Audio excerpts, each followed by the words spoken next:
Assalamualaikum warahmatullahi wabarakatuh. Hai semuanya, kembali lagi bersama aku. Di sini aku akan membawakan sebuah cerita yang ditulis oleh Lakon Story berjudul Praktek Dokter Wayan. Tapi sebelum kita lanjut ke ceritanya, pastikan dulu teman-teman untuk support channel ini ya dengan cara klik tombol subscribe, like, dan share. Teman-teman juga bisa komen tentang cerita-cerita yang sudah aku bawakan sebelumnya, atau teman-teman juga bisa sharing-sharing sama aku melalui akun Instagram aku di @dwiberry ya. Oke, tidak usah pakai lama, langsung saja kita masuk ke cerita dari Praktek Dokter Wayan. Check it out.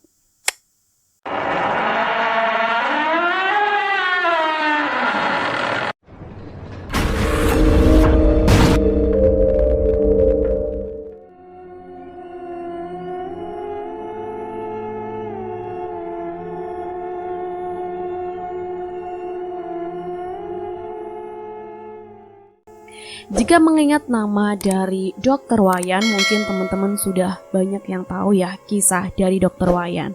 Karena Dokter Wayan sendiri pernah menghebohkan salah satu desa yang ada di Jawa Timur.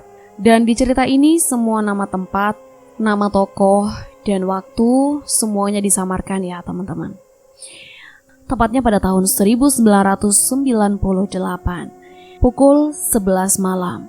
Ada sebuah keluarga di salah satu desa, di mana keluarga ini ada salah satu orang bernama Pak Galuh, di mana Pak Galuh ini memiliki seorang anak dan juga istri. Anak yang pertama bernama Galuh dan istrinya bernama Lili. Nah, kebetulan istri dari Pak Saji ini sedang hamil guys, sedang hamil anak kedua. Dan ketika itu usianya sudah memasuki 9 bulan, di mana 9 bulan ini usia kandungan yang memang akan melahirkan lah ya. Dimana usia ke-9 bulan ini adalah waktu yang tepat untuk melahirkan. Saat itu tiba-tiba saja istri dari Pak Saji ini kesakitan guys. Kayak, aduh saya, tolong Pak, tolong, saya udah gak kuat gitu kan. Pak Saji bilang lah ke istrinya, Bu, tahan Bu, sabar, tahan dulu. Dan Galuh juga bilang, Pak gimana ini Pak? Nah, akhirnya karena mereka bingung, gak ada kendaraan, akhirnya Pak Saji ini ngambil motor guys. Dan setelah dia ngambil motor, kalian tahu gak, istrinya ini langsung dinaikin ke atas motor dan diboncengin lah Pak Saji, istrinya, terus yang belakang ini Galuh. Galuh ini ngejagain ibunya kan. Waktu itu kebetulan tengah malam banget kan, jam 11-an gitu. Dia bingung nih mau dibawa kemana. Kalau dibawa ke rumah sakit yang ada di kota itu kan lumayan jauh jaraknya ya. Terus akhirnya dia bawa-bawa ke mantri-mantri, ke cari-cari dokter-dokter terdekat lah ya. Tapi kebetulan pas saat itu tuh bener-bener tutup semua guys. Gak ada pihak kayak medis yang bisa ngebantu gitu. Galuh yang megangin ibunya tuh sampai ketakutan. Ya Allah Bu, kok bisa sih Bu sampai seperti ini? Karena memang posisinya itu bener-bener kayak udah lemes banget, udah nggak berdaya, matanya udah tertutup gitu. Saking paniknya, akhirnya si Galuh ini nih yang bawel ke bapaknya. Pak, ini ibu mau dibawa kemana Pak? Terus bapaknya, Pak Sajinya bilang kayak gini, udah kamu diam aja, jangan banyak tanya gitu kan. Nah, kayak gitu, dia mampir ke puskesmas nggak ada orang, terus mampir juga ke dokter juga nggak ada orang guys. Sampai akhirnya dia jalan terus kan, melaju terus sampai dia menemukan plang. Plangnya ini tulisannya Praktek Dokter Wayan. Papannya ini bener-bener udah kusam banget guys, berdebu, tapi ya tetap masih bisa kebaca lah ya. Dan akhirnya saat melihat plang itu, Pak Saji tanpa pikir panjang, dia langsung mampir ke Praktek Dokter Wayan itu. Dan saat itu dia sempat mikir aneh sih, loh kok di sini ada klinik ya? Karena tempat Praktek Dokter Wayan ini berada di ujung jalan pertigaan gitulah. Pertigaan terus lurus, terus ujungnya itu ada praktek di situ. Nah, akhirnya Pak Saji turun dari motor dan dia langsung gedor-gedor pintu. Tolong Pak, tolong, kayak gitu kan. Nah, sampai akhirnya keluarlah dari rumah itu seorang kakek-kakek tua yang kayak matanya tuh udah rabun gitu loh, karena sudah tua kan, kayak penglihatannya tuh udah gak jelas gitu. Dan Pak Saji pun langsung bilang, "Pak, tolong Pak, istri saya," kayak gitu kan. Dia langsung bilang nih si kakek tua ini, "Cepat bawa masuk." Nah, yang bikin anehnya lagi, saat Pak Saji masuk ke rumah Dokter Wayan ini, dari luar itu rumahnya tampak kecil banget guys. Rumahnya ini kecil banget, tapi pas Pak Saji masuk ke dalam, rumahnya ini bener-bener luas. Kayak bener-bener rumah sakit semacam klinik gitulah ya, luas banget gitu. Di situ di dalam rumahnya juga ada beberapa kamar rawat inap, 1, 2, 3 gitulah, ada kamar rawat inapnya. Terus juga di dalam rumah itu ada lorong juga, ya layaknya klinik-klinik gitulah ya. Nah, Pak Saji ini sempat bingung dan bertanya-tanya, "Loh, kayaknya tadi rumahnya kecil kok bisa ya segede ini," gitu loh. Tapi ya namanya orang panik, kita nggak mikir yang aneh-aneh dong ya kan. Terus si Dokter Wayan ini langsung nyuruh Pak Saji buat menurunkan istrinya dan ngebawa istrinya ke kamar nomor 1. Dan akhirnya Pak Saji pun gak berpikir panjang, langsung aja nih bawa istrinya ke kamar nomor 1 itu. Ditaruhlah istrinya di kamar tersebut. Nah, akhirnya Pak Saji memutuskan untuk menunggu istrinya di luar. Dan setelah itu Pak Saji nunggu di luar kan.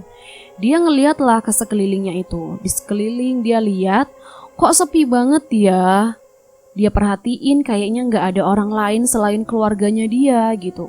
Karena di situ bisa terlihat banget guys, karena itu perabotan berantakan banget dan nggak ada orang satupun selain dia. Kayak rumah yang udah lama nggak ditempatin gitu loh. Dan sontak aja pas Pak Saji mengawasi sekitaran, dia ini sempet dikagetkan sama Galuh. Tiba-tiba aja Galuh tuh ngomong kayak gini, "Pak, Bapak nyium bau amis gak sih?" Dia bilang kayak gitu guys. "Kok kayak ada bau mayat gitu ya Pak?" Nah, terus Saji itu jawab kayak gini, "Ah, itu perasaan kamu aja. Mungkin ini tuh bau bangkai binatang," kayak gitu kan. Karena saat itu Galuh ini usianya masih kelas 6 SD guys. Jadi Pak Saji ini mencoba menenangkan Galuh supaya nggak panik gitu. Dan sebenarnya Pak Saji sendiri itu memang udah ngerasain dan mencium bau amis itu juga, sama apa yang kayak dicium sama oleh Galuh itu sama. Dan setelah itu Galuh bilang kayak gini, "Tapi kok ada bau-bau melatinya ya Pak?" Nah, pas Galuh ngomong kayak gitu, tubuh Pak Saji tuh kayak langsung merinding guys. Karena memang bener apa yang dibilang Galuh itu bener banget. Dia ngecium bau bangkai sekaligus bau bunga melati. Dan langsung nih pikirannya gak karuan. Dia langsung sempat berpikir, "Duh, kemana sih ini perginya dokter yang tadi? Duh, kemana sih ini perginya orang tua tadi?" gitu kan. Karena dia posisinya itu belum tahu kalau orang tua yang tadi nemuin dia ini itu adalah Dokter Wayan. Nah, gak lama dari itu, tiba-tiba aja orang tua yang tadi berpakaian seperti layaknya dokter. Dia pakai jas putih, pakai kacamata, pokoknya pakai alat-alat dokter lah ya. Dan dia juga pakai nemtek di jasnya itu. Dan seketika Saji pun ngebaca nemtek yang ada itu. Dia langsung baca, "Oh alah, jadi orang tua tadi itu adalah Dokter Wayan ya," kayak gitu kan. Kukira bukan dia orangnya, kayak gitu. Saji terus memperhatikan Dokter Wayan yang memang udah tua, terus jalannya agak susah juga. Dan tiba-tiba aja Dokter Wayan bilang kayak gini guys, "Tunggu di luar aja, jangan masuk," katanya sambil masuk ke dalam kamar. Dan Saji juga bilang, "Oke dok." Akhirnya Saji ini perasaannya jauh lebih tenang karena setelah mendapatkan penanganan dari Dokter Wayan itu ya guys. Dan singkat cerita, akhirnya Pak Saji dan Galuh pun duduk di ruang utama dengan sesekali kayak ngeliat isi dompet, tapi kok kosong sama sekali gak ada uangnya gitu. Dan akhirnya Pak Saji bilanglah ke Galuh, "Galuh, udah kamu di sini aja dulu ya. Bapak mau pergi dulu, mau cari pinjaman uang." Tapi anehnya Galuh ini gak menjawab pertanyaan dari sang bapak guys.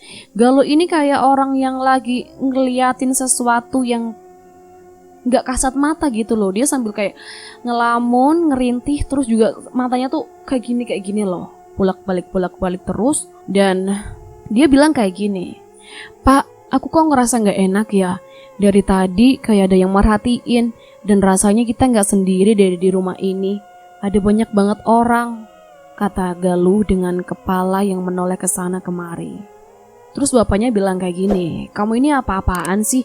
Orang sepi gini kok katanya banyak orang. Mana sih mana? Jawabnya. Itu coba deh pak. Bapak lihat di lorong. Barusan ada orang jalan pakai kursi roda ke belakang. Ucap Galuh dengan tangannya yang seketika menarik baju Saji. Astagfirullah. Nah setelah itu Saji langsung lihat ke arah lorong. Saat dia ngeliat ke arah lorong, dia sampai kaget karena ada kursi roda yang jalan sendiri. Dia bilang kayak gini, loh, astagfirullah, kursi rodanya jalan sendiri. Kata Pak Saji seperti itu. Tiba-tiba aja Galuh bilang kayak gini, loh, jalan sendiri bagaimana sih pak? Lah itu ada orang gitu kok. Sahut Galuh mengelak perkataan orang tuanya karena sepertinya saat itu Galuh melihat sesuatu yang tidak dilihat oleh Saji. Sudah, jangan diam saja. Ibu masih kritis kok kamu malah rewel. Bentak Saji dengan raut wajah yang cukup emosi karena dari tadi Galuh memang cukup sering sekali merintih. Nah akhirnya setelah kejadian itu Pak Saji mengalah lah ya. Kayak yaudah, kayaknya ini bukan saatnya yang pas untuk berdebat sama Galuh gitu kan. Akhirnya Pak Saji mencoba menenangkan Galuh dan Galuh akhirnya terdiam dan gak bisa ngomong apa-apa lagi. Dia akhirnya memutuskan untuk beristirahat. Dan puncaknya saat jam 1 malam guys. Dan puncaknya sekitar 1 jam lamanya kira-kira Pak Saji dan Galuh menunggu. Akhirnya dokter tua itu pun keluar dan berjalan pelan ke arah Saji. Di situ perasaan Pak Saji tuh benar-benar campur aduk, kayak takut, khawatir gitu kan. Karena sebelum istrinya dibawa ke sini, itu istrinya keadaannya benar-benar koma guys. Dia langsung nanya nih sama dokter yang tadi, bagaimana dok keadaan istri saya? Tanya Saji dengan perasaan yang udah campur aduk. Sudah selesai, istrimu baik-baik saja.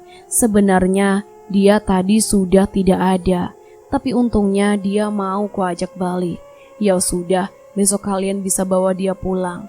Tapi untuk sekarang, biarkan dia istirahat dulu. Ucap dokter tua tersebut dengan langkah kakinya yang mulai berjalan meninggalkan Saji.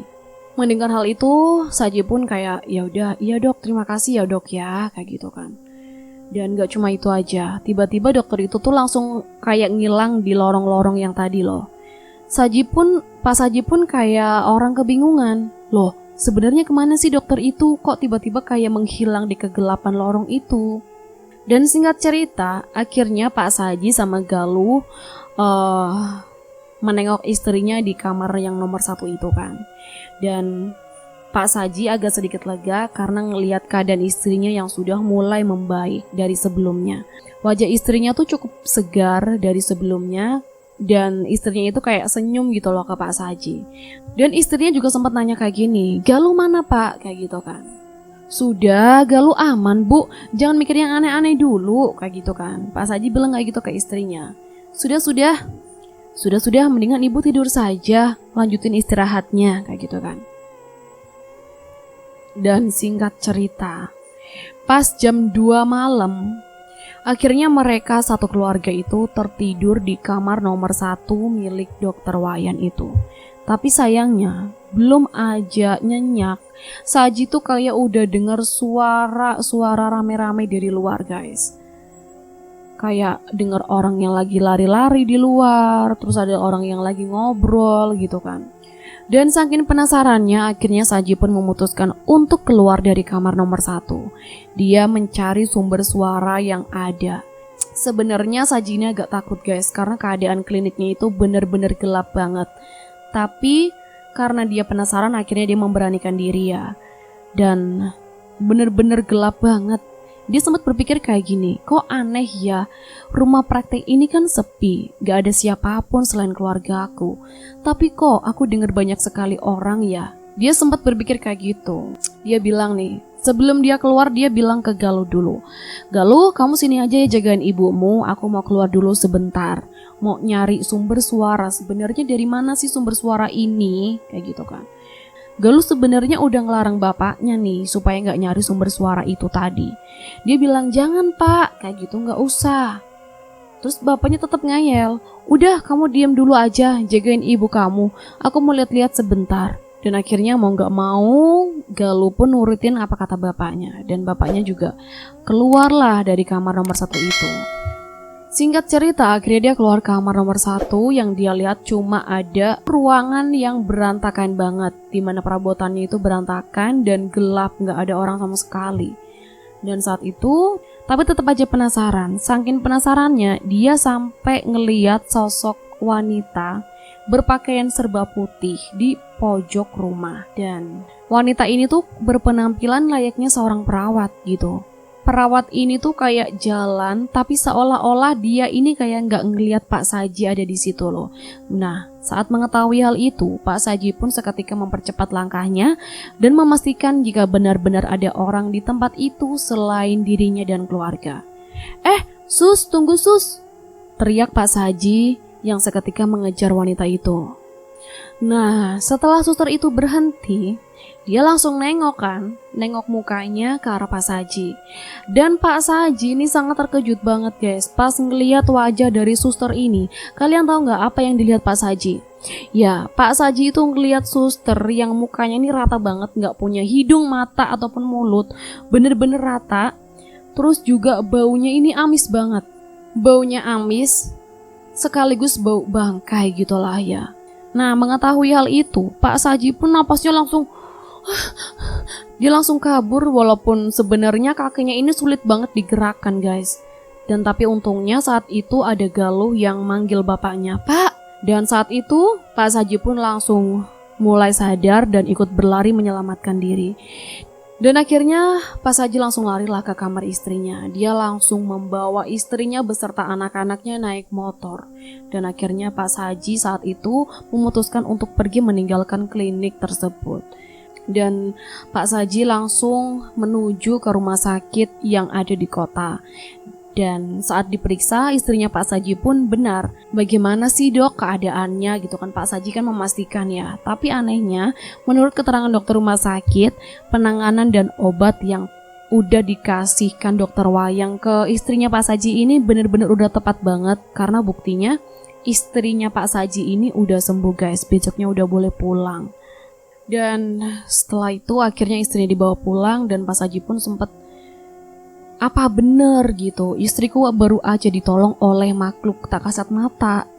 Nah akhirnya beberapa minggu setelah istrinya pulang ke rumah, Pak Saji pun kembali lagi ke tempat praktek dokter Wayang. Dia sebenarnya pengen memastikan apa bener gak sih kemarin istriku lahiran di sini gitu kan. Dan sayangnya pas Pak Saji datang ke wilayah itu, dia muter-muter nyari-nyari, prakteknya itu udah gak ada bekas rumah sama sekali guys.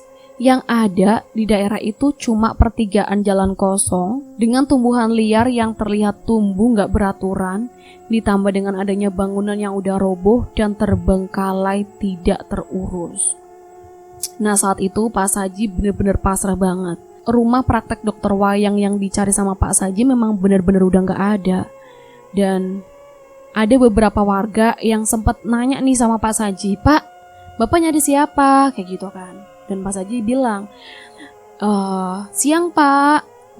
"Iya Pak, Bapak tahu nggak rumah praktek dokter di mana ya? Seingat saya rumahnya ada di daerah sini deh," ucap Pak Saji dengan tangannya yang menunjuk ke arah samping jalan. Nah, saat mendengar pertanyaan itu, warga desa pun langsung terkejut. Dan dia langsung ceritain kayak gini guys. "Rumah praktek yang Bapak cari udah nggak ada Pak. Dulu bangunannya memang berdiri di sini, tapi sekarang udah roboh dan tinggal bekasnya aja yang udah terbengkalai." "Loh, masa sih Pak? Sekitar 2 minggu yang lalu saya masih kesini kok. Malahan saya ditolong dokternya langsung," tanya Saji kaget. "Iya dokter Wayan kan?" sahut warga tersebut dengan jelas. Dengan tangannya yang ngambil potongan papan nama dokter yang terlihat sudah tinggal bagian saja. Dan saat itu Pak Saji langsung bingung banget guys. Dia langsung bingung dan lemes juga mengetahui fakta yang sebenarnya terjadi itu. Dia nggak tahu harus berkata-kata apa lagi. Sebenarnya praktek dokter Wayan itu memang dulunya ada, tapi untuk saat ini memang bangunannya itu sudah diratakan sama tanah. Jadi dulu menurut cerita warga, Rumah prakteknya itu memang rumah praktek Dokter Wayan yang berasal dari Bali. Nah, tapi setelah Dokter Wayan membuka praktek dan bikin rumah di tempat ini, tiba-tiba aja kayak keluarganya tuh semuanya meninggal dunia guys. Gak ada tersisa sama sekali. Dan saat itulah praktek Dokter Wayan ini tinggal nama aja. Tapi yang bikin aneh, ternyata Pak Saji ini bukanlah orang satu-satunya yang ditolong oleh Dokter Wayan. Jadi Dokter Wayan ini benar-benar kayak masih beroperasi gitu. Tapi gak sembarang orang bisa ngelihat dan gak sembarang orang bisa ditolong. Cuma orang-orang tertentu aja yang bisa ditolong oleh Dokter Wayan. Dan sekarang yang tersisa dari rumah itu hanyalah puing-puing sisa reruntuhan rumah dan satu buah papan nama rusak yang memang bertuliskan nama praktek Dokter Wayan. Dan akhirnya Pak Saji pun harus menerima semua yang sudah dia alami, antara percaya dan tidak percaya ya teman-teman. Oke teman-teman, sampai di sini dulu ceritanya. Jangan lupa tuliskan pendapat kalian di kolom komentar dan terus support channel ini ya. Dan wassalamualaikum warahmatullahi wabarakatuh. Sampai jumpa di ceritaku selanjutnya. Bye.